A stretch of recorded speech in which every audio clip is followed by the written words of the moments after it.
Bonsoir à toutes et tous et donc bienvenue pour ce conseil municipal du 1er juin 2023 de la commune d'Évron. Je vais commencer tout de suite en demandant si Madame Chantal Angelium accepte d'être la secrétaire de la séance du soir. Elle accepte, elle a dit oui et donc je te laisse faire l'appel.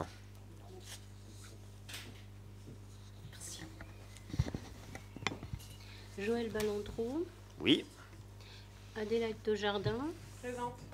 Maurice Suard. Présent. Isabelle Dutertre. Présente. Claude Langevin. Présent. Sophie Le Chagatel. Présente. Fabrice Métairie. Bonsoir, présent. Blandine Verdier-Carcoué. Présente. Jean-Philippe Maignan. Présent. Marie-Thérèse Breton. Présente. Didier Gémont. Présent. Alain Fortin. Moi-même. Jean-Pierre Marot. Présent. Vincent Fournier. Alors Vincent m'avait donné un pouvoir et apparemment il n'est pas passé.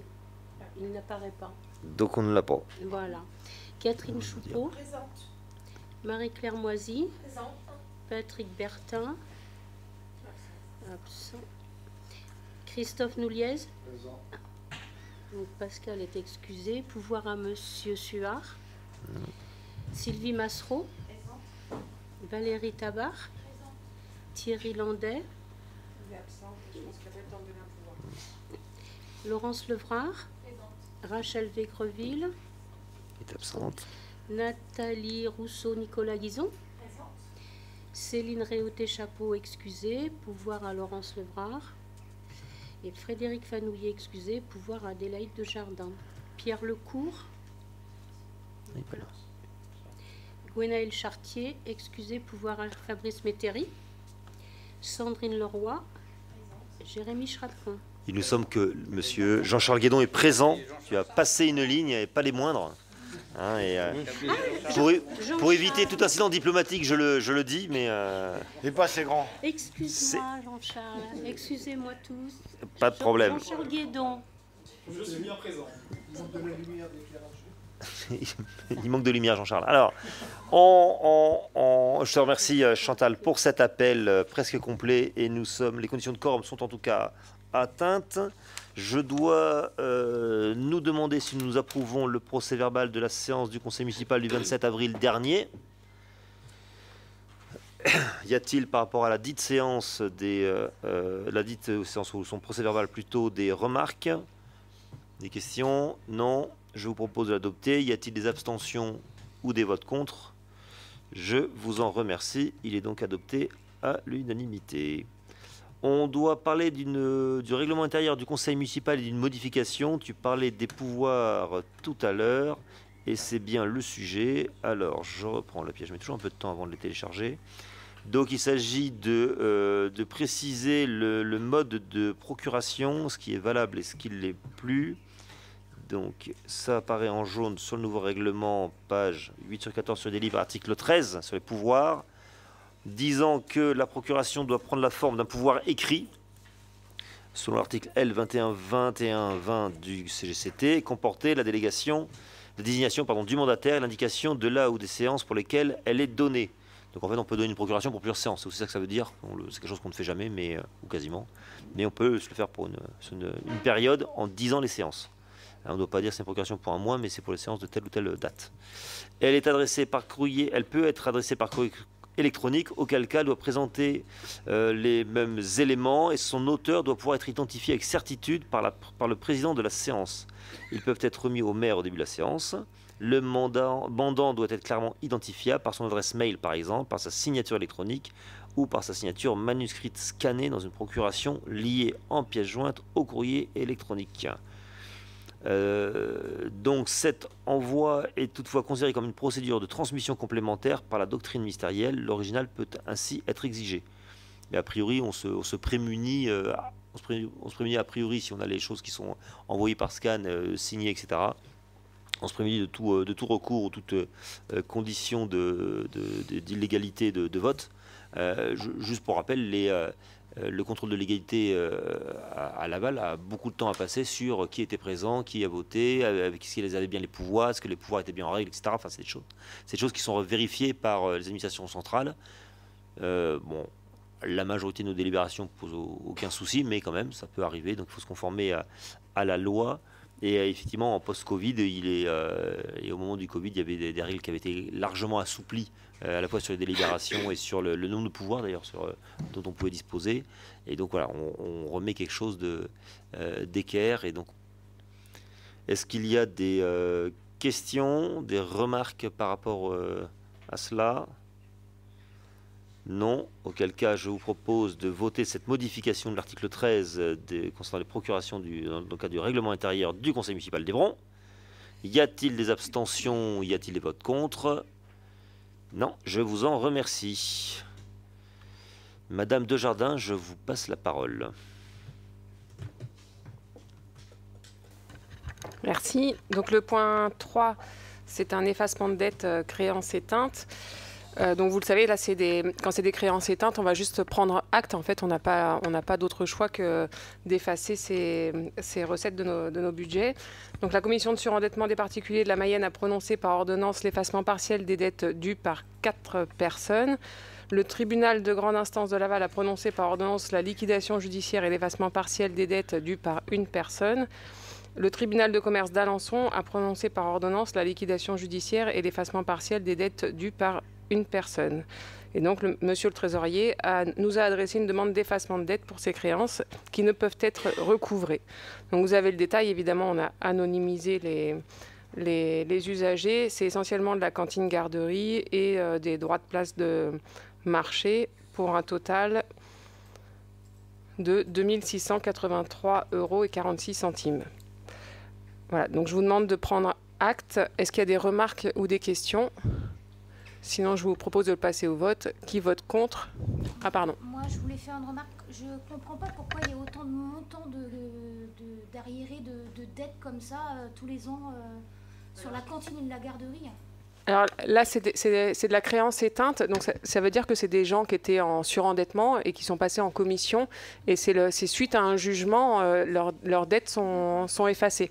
Et l'autre système, c'est l'admission en non-valeur, où là, effectivement, on a du mal à recouvrer nos recettes. Et les gens peuvent, quand on arrive à les faire payer, ils peuvent toujours payer. Là, on n'a plus le droit de leur demander, en fait. C'est une décision de justice. On efface leurs dettes pour qu'ils puissent repartir sur un meilleur pied. Parce qu'il y a quand même des dettes qui sont de 2021, quoi, donc ça traîne, quoi. Et ces familles qui sont dans la difficulté, il y a eu des choses qui ont été faites en amont pour justement limiter ces dépenses à chaque fois qui ne sont jamais réglées, quoi, en fin de compte. Oui. Peut-être qu'Isabelle veut répondre, mais oui, il y a tout un protocole qu'on a mis en place pour les impayés. Je laisse répondre. Oui, alors effectivement, c'est compliqué. C'est compliqué parce que les familles, il y a des familles qui ont des toutes petites sommes. Ils se sont trompés, ils avaient des toutes petites sommes, ils ont oublié tout simplement. Donc ça, en général, ça se récupère, mais ça se récupère plus tard. Il y a des familles en difficulté. Comme vous le savez, c'est pas notre politique d'exclure de la cantine quelqu'un dont les parents n'ont pas les moyens de payer. Donc on essaie quand même de tout faire. Et on envoie d'abord un courrier, au besoin on reçoit les familles, on les envoie vers les assistantes sociales. Enfin, et puis après, on essaie de voir s'il peut y avoir un échéancier. Et quand on arrive à ce niveau-là, c'est qu'on sait que ça va être vraiment difficile. Pour autant, comme vient de le dire Adélaïde, ça n'est pas forcément une dette effacée. C'est une dette qui est mise de côté en se disant que peut-être ça va venir. Mais c'est valable pour les cantines, c'est valable pour les centres de loisirs. Et encore une fois, on a quand même une politique sociale. Et en tout cas, notre idée, c'est de ne pas empêcher un enfant de manger le midi. Quoi. Ça, je comprends bien. Après, c'est... moi, là, c'est être sûr que les gens à qui on efface ces dettes-là, ce ne soient pas des gens qui continuent à profiter du système et à qui on va tous les ans régler ce genre de dettes, quoi. Moi, je veux être sûre de ça, quoi. Dans ce cas-là, de créance éteinte, c'est des décisions de justice. Donc, il y a eu quand même des démarches. C'est la justice qui a décidé qu'il fallait effacer les dettes de ces gens-là pour qu'ils puissent repartir. C'est pas forcément que ça, c'est d'autres dettes. Ah oui, il n'y a pas que... Évidemment, nous on a des créances, mais en fait, toutes sortes de dettes sont effacées pour ces foyers-là. D'accord. On n'est pas tout seul, il n'y a pas que la cantine garderie. Merci. Est-ce qu'il y a d'autres remarques ou questions? Je vous propose de le passer au vote, parce qu'il y a quand même un vote. Qui vote contre? Qui s'abstient? Merci. je passe au point 4. Le point 4, c'est l'adhésion de la commune au dispositif d'achat groupé d'électricité mis en œuvre par l'UGAP ELEC 2025. Alors, je ne sais pas si vous vous souvenez, l'UGAP, c'est la centrale d'achat, la centrale d'achat public qui fait, entre autres, des commandes groupées. Donc là, la proposition, c'est de se positionner sur la commande groupée d'électricité à partir du 1er janvier 2025. Donc, je vous lis juste le contexte. Depuis le début de la disparition progressive des tarifs réglementés de vente, donc jusqu'à 2019, les collectivités bénéficiaient de ces tarifs réglementés de vente et ça a disparu avec la loi de 2019. Et donc suite à ça, l'UGAP a mis en œuvre des dispositifs d'achat groupé d'électricité afin d'accompagner les personnes publiques confrontées à l'obligation de mettre en concurrence l'achat d'électricité. Parce que là, en fait, d'être dans cette commande groupée, il y a deux intérêts. Le premier, c'est d'obtenir des meilleurs tarifs en se regroupant avec d'autres collectivités. La deuxième, c'est que on n'est pas obligé de mettre nous-mêmes en concurrence.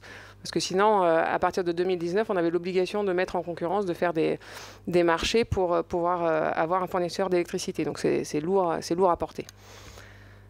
L'UGAP, en qualité de centrale d'achat, effectue, après recensement des besoins, les opérations de mise en concurrence, analyse des offres, décision d'attribution et signature des marchés pour le compte des bénéficiaires qui adhèrent à ce dispositif. Donc ça nous soustrait à toutes ces problématiques. À l'issue de toutes ces étapes, l'UGAP met à disposition des bénéficiaires les marchés conclus avec les fournisseurs d'énergie pour exécution.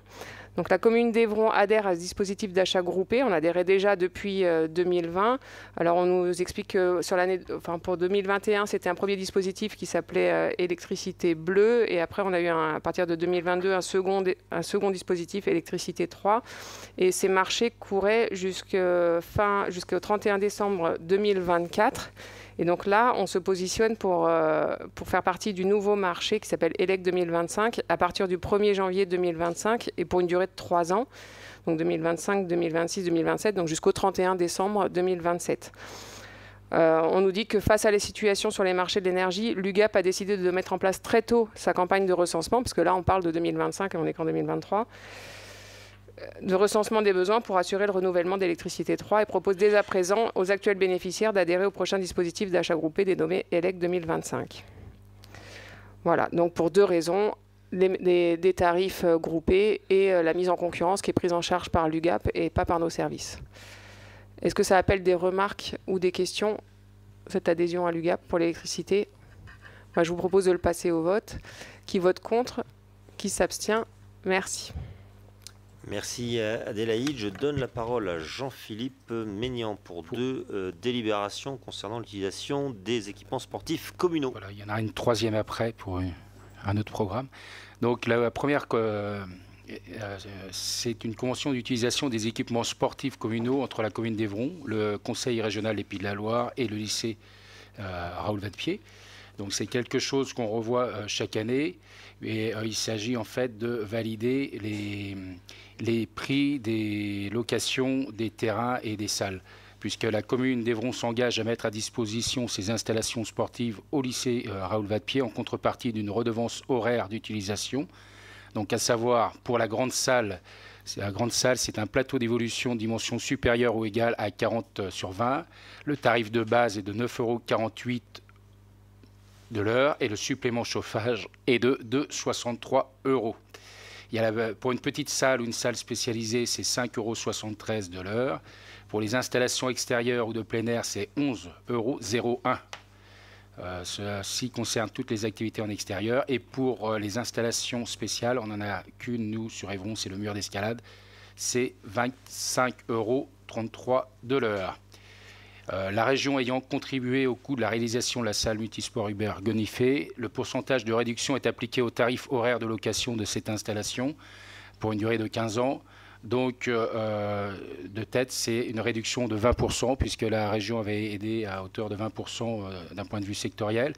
Donc, le tarif est un peu différent. Le tarif pour la salle est de 7,58 € de l'heure. Le supplément chauffage est de 2,10 € et la petite salle spécialisée de 4,58 €. Il vous est donc proposé de valider les termes de cette convention. Y a-t-il des abstentions, des votes contre? J'ai oublié de demander s'il y avait des questions, mais d'habitude, il n'y en a pas. Donc, je présume que cette année, ça sera la même chose. Ça, c'est une démocratie bien tenue. Après, c'est exactement la même chose, mais avec le campus d'Orion. Donc je vous propose de ne pas relire et de valider directement cette convention. Y a-t-il des abstentions, des votes contre? Je vous remercie. Après, on a une rénovation des 2 cours de tennis extérieur. Donc, alors ça, ce n'était pas forcément prévu initialement. Il faut savoir que l'équipe féminine du CA Évron Tennis vient d'accéder à la saison, pour la saison 2023-2024, donc pour la saison prochaine au niveau pré-national. Donc, les rencontres, elles se dérouleront de mars à juin 2024 et elles devront se dérouler à l'extérieur, sur les cours en extérieur. Jusqu'à maintenant, c'était sur les cours intérieurs. Or, le représentant de la Fédération française de tennis a réalisé un audit des cours extérieurs et n'a pas validé l'homologation des terrains en l'état et donc a proposé une régénération de la surface des jeux des 2 cours de tennis.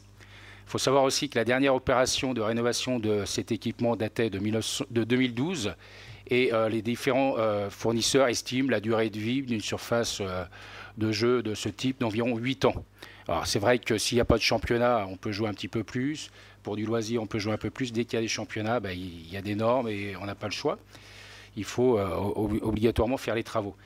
On a calculé que le coût de cette opération est estimé à 30 000 €. Et le problème, c'est que cette opération doit se faire, non pas l'hiver, parce que ça demande des conditions météorologiques saines, donc température du sol et puis pas trop de pluie. Donc ça nous oblige à intervenir dès cette année pour que ça soit possible de pouvoir jouer dès le mois de mars. Voilà. Y a-t-il des questions par rapport à cela? Aucune. Je vous propose donc de valider ce projet. Y a-t-il des abstentions? Des votes contre? Je vous remercie. On va pouvoir donc réaliser ça assez rapidement, certainement au cours de cet été, voire même d'ici normalement 2 semaines, ça pourrait avancer. Voilà. Et sachant que c'est issu d'une discussion avec le club, Voilà. on a eu des réunions préparatoires, que c'est un club qui a beaucoup participé déjà des fois à des investissements même sur son site, qui joue le jeu, effectivement, on a l'obligation du moment et ça ils peuvent pas l'assumer. On avait rénové la dernière fois les cours intérieurs. Il faut savoir qu'à ce moment-là, le club avait pris en charge 1 cours sur 2. Et nous, on avait rénové l'autre, au niveau financier. Ouais. Voilà. Et là, aujourd'hui, effectivement, ils n'ont plus les moyens de participer à cette rénovation. Très bien, merci, puis bravo à l'équipe féminine. C'est les féminines, Évron, qui nous montent au national. Ça cartonne de partout. Pré-national, oui. Il y a marqué national dedans, on va le garder. Alors, je passe la parole maintenant à Monsieur Maurice Suard. Oui, la délibération qui me concerne, il s'agit du programme de rénovation des façades du centre-ville et de son règlement. Donc, le contexte, le conseil municipal a révisé le règlement du programme de rénovation des façades, notamment afin de l'étendre au centre des 3 communes déléguées et de rendre les façades commerciales éligibles au dispositif.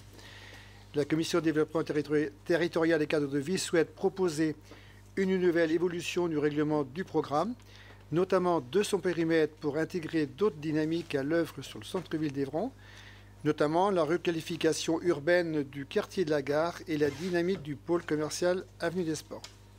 Par ailleurs, l'éligibilité des façades commerciales au programme nécessite de réinterroger le plafond d'aide, aujourd'hui fixé à 9 000 € pour une façade et 15 000 € maximum.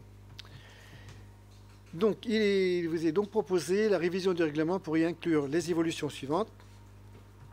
L'extension du périmètre aux rues Wildeshausen, Carnot, Général de Gaulle, La Paix, j'aime bien, la Croix-Rouge et Avenue des Sports. Pour le montant des aides, on le plafonne maintenant à 7 000 € pour une façade au lieu de 9 000 et à 10 000 € maximum par immeuble.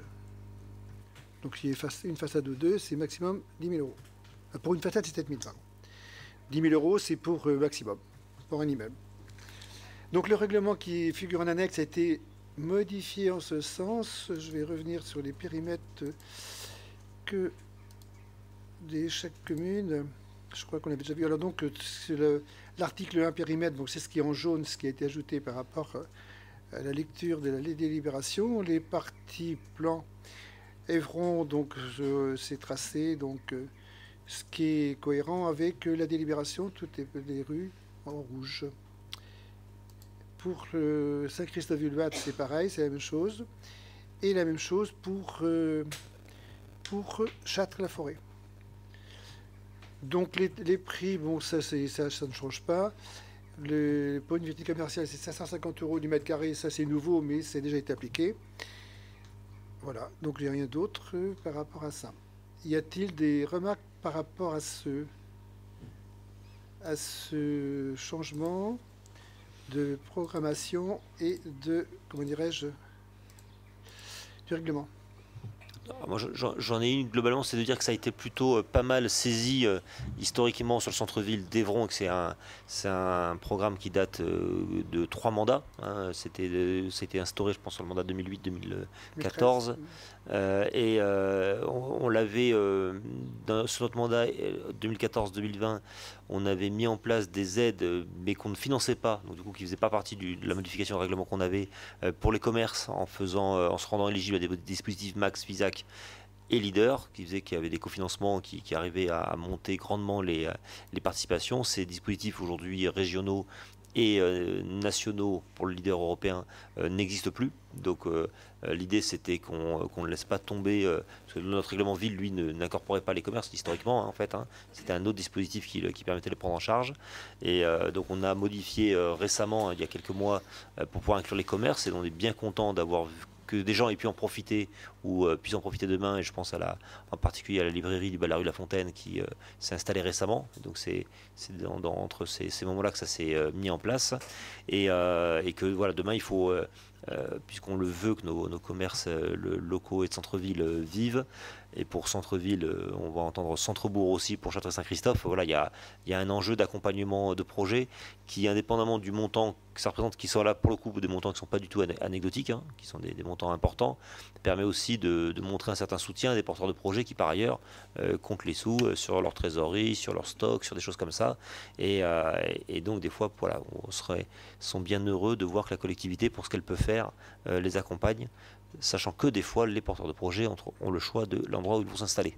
Donc on est aussi inclus dans une forme de concurrence territoriale sur le sujet, et c'est mieux de se sentir le bienvenu que pas accompagné, quoi. Donc c'est dans ce cadre-là aussi qu'on le fait. Sur le coût de l'enveloppe globale, alors on a modifié les plafonds pour être un peu cohérent par rapport à l'enveloppe. Je me souviens qu'en sur le mandat 2014-2020, si jamais il devait arriver plus de projets que prévu, on se reposera la question au conseil municipal. Je ne dis pas que la réponse est automatique, mais de voir si l'enveloppe correspond toujours aux besoins. Et je serais ravi qu'on soit challengé sur plus de besoins, parce que ce serait bon signe pour le commerce. Et je pense j'espère qu'on aurait les moyens et la volonté d'accompagner s'il devait y en avoir plus. Voilà, ce qui n'est pas forcément le cas. Et là, jusqu'à présent, à part une année, je pense que l'enveloppe a toujours suffi à absorber les besoins tels que le règlement est écrit. Sauf cette année, pour le coup, où on était à court d'enveloppe assez tôt. Genre, tant mieux, parce que ça veut dire qu'il y a eu un beau dynamisme, mais à la fois, là, il n'y a plus de sous dans la caisse par rapport à ça. Ça veut dire qu'il y a eu des projets qui se sont faits. Voilà, monsieur Suard. Merci, Joël. D'autres remarques? Eh bien, à défaut, je vais passer au vote de cette délibération. Y a-t-il des abstentions? Des votes contre? Je vous remercie. Merci Maurice. On n'est pas loin, on est déjà à la dernière délibération de ce conseil municipal. Alors, je dois vous parler du mandat spécial que nous attribuerons à une délégation du conseil municipal dans le cadre d'un déplacement à Alvernia, ville jumelée de Pologne, puisque Madame le maire Barbara invite une délégation du conseil municipal d'Évron aux festivités de la ville polonaise d'Alvernia les 17 et 18 juin prochains. Le 4 élus avec à leur tête Madame le maire Isabelle Dutertre, Chantal Angélium, Marie-Claire Moisy et Monsieur Vincent Fournier, le seul homme à table, ont répondu favorablement à l'invitation dans le cadre de leur fonction d'élus évronnais. On se rappelle que pour les missions revêtant un caractère exceptionnel, donc qui ne sont pas dans le cadre des missions courantes de l'élu, on doit faire l'objet, la capacité à payer les frais inhérents à ces missions doit faire l'objet d'un mandat spécial octroyé par délibération du conseil municipal préalablement à la mission. Donc c'est un cas qui permet de payer en l'occurrence les billets d'avion, les frais de parking et d'aéroport, puisqu'on avait déjà délibéré en début de mandat sur les les modalités de prise en charge ou de remboursement de frais applicables aux élus dans le cadre de mandats spéciaux. Et donc spécifiquement, à chaque fois qu'il y a un déplacement de ce type, il y en avait eu un pour Alvernia il y a quelques années, pour la Cota aussi, c'est des dépenses qui sont qui à la fois sont engagées par la collectivité, mais qui en même temps doivent être à chaque fois identifiés, individualisés. C'est pas des frais de type remboursement kilométrique ou choses comme ça qui n'ont, je pense, quasiment pas lieu à la ville d'Evron, mais qui sont anecdotiques le cas échéant, quoi. Et donc, il s'agit de pouvoir prendre en charge les frais de billets d'avion et de parking et d'aéroport. C'est ça que l'on se dit, sachant que le logement et à mon avis, le gîte et le couvert seront assurés par des familles d'Alvernia. Il y a quelques années, c'était un hôtel. Là, c'est bien famille ce coup-ci. Okay.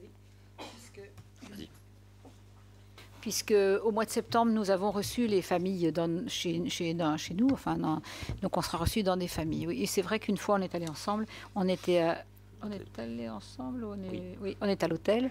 Mais l'usage dans les jumelages, c'est d'être reçus en famille, quoi. Ce sont des temps d'échange sympathiques, même si entre la Pologne et la France, il y a un barrage de la langue un petit peu, mais on y arrive. On y arrive. Je crois que Claude, c'est toi qui avais reçu. Et c'est toi qui as reçu Madame le maire, non? C'est Maurice. Ouais. Oui. Ah bah. Y a-t-il par rapport à ce mandat spécial des questions? S'il n'y a pas de questions, je vous propose de passer au vote. Y a-t-il des abstentions ou des votes contre? Donc nous autorisons la prise en charge des frais suivants et nous remercions les élus en question de représenter la mairie d'Evron. Il y a un enjeu pour les Polonais en ce moment de nouer du contact. Clairement, il y a des choses qui seront dites très certainement. Ils ont besoin d'Europe, envie d'Europe, peur de Russie. Et ils ont peur de l'ours, nos amis polonais, indépendamment des décalages qu'on a des fois par ailleurs avec la Pologne sur un certain nombre de sujets. C'est clair qu'aujourd'hui, alors nous, le jumelage forcément est un lieu à part des vicissitudes politiques et géopolitiques, mais pour autant, on sait bien qu'ils ont été faits pour ça, pour répondre au tourment de l'Europe à une époque et pour guérir quelques blessures. Et là, en l'occurrence, il y a une forme préventive aussi à continuer à se voir et à se parler, quoi. Madame Duterte, vous voulez intervenir? Non, je voulais juste dire qu'il y aura aussi une délégation ukrainienne, puisque au démarrage de la guerre, ça fait plus d'un an maintenant, 300 Ukrainiens sont venus se réfugier à Alvernia, qui est une ville qui est grosse comme Baie. Et avec les communes environnantes, ça fait 12 000 habitants. C'est-à-dire, on va dire, c'était la communauté de communes d'Evron au départ, quoi. Sur ces 300, certains sont repartis, mais il reste quand même un bon groupe. Ils ont mis en place une chorale, d'ailleurs, que vous pouvez voir. Je pourrais vous la transmettre sur YouTube, une chorale. Vous l'avez vue peut-être. Et là, il semblerait qu'une délégation ukrainienne viendra aussi. C'est vrai que alors Barbara Spila est allée, vous vous souvenez, je vous remercie encore tous, parce qu'il y a un an de cela, on avait fait des colis, envoyé et ces cartons de colis ont été acheminés ensuite dans les familles ukrainiennes qui étaient à Alvernia, et puis Barbara Spila est allée avec d'autres élus en Ukraine, dans la ville qui avait voilà. Elle nous en avait parlé d'ailleurs au mois de septembre. Elle avait vu un film, vous vous en rappelez. Donc voilà. On vous racontera au retour.